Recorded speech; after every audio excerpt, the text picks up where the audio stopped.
অনেক তো হলো মজা করা, মজা আমরা সবাই করতে ভালোবাসি। দেব, শুভশ্রী, রুক্মিণী তিনজনকে নিয়ে আমাদের বেশ আনন্দের মজা। তার মাঝখানে ঢুকলো রাজ চক্রবর্তী। বাট রুক্মিণীদিকে নিয়ে এই নোংরামিগুলো এবার বন্ধ হোক। রুক্মিণীদির কমেন্ট সেকশনে ঢুকে রুক্মিণীদি যখন পোস্ট করছে বা কোথাও কখনো কোনো ফার্স্ট ফটো ছাড়ছে, তখনই গিয়ে কিছু মানুষ এই অসভ্যতা নোংরামিটা করছে। এত ইনম্যাচিওর কেন তোমরা? মজা করেছো, আনন্দ করেছো, দেব শুভশ্রীর ইভেন্টের পর থেকেই এ ধরনের ঘটনা ঘটছে, এটা ঠিক নয়। এটা খুব সেন্সিটিভ টপিক এবং এটা এটা আমার শর্টস করে বলাটা খুব জরুরি মনে হলো। কারণ একজন সুস্থ মানুষ হিসেবে আমার মনে হলো যে রুক্মিণীদির সঙ্গে থাকা উচিত। এই মানুষটা কি কি মানে ফেস করবে? এই মানুষটা অনেক বেশি কি বলবো, এই মানুষটা ইনসিকিওর নয়। এবং ওই ওই মানুষটা নিজেই বলেছে যে আমার ওরকম কোনো ভয় নেই। তো আমার বিশ্বাস যে রুক্মিণীদি খুব ভালো একটা মানুষ এবং একটু ম্যাচিওর একটা পার্সন। তো সেই মানুষটাকে এইভাবে অ্যাটাক করা বন্ধ হোক।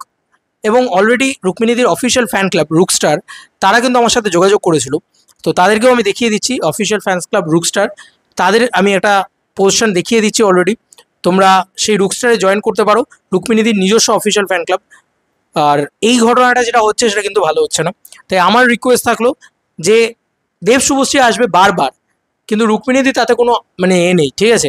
আমরা মজা করতে পারি, অনেক কিছু মজার জন্য অনেক কিছু তৈরি হয়।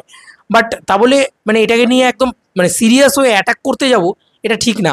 আই হোপ সো মজাটাকে তারা মজার ভাবে নেবে, কিন্তু কন্টিনিউয়াসলি এক জিনিস বিরক্ত লাগে না মানুষের?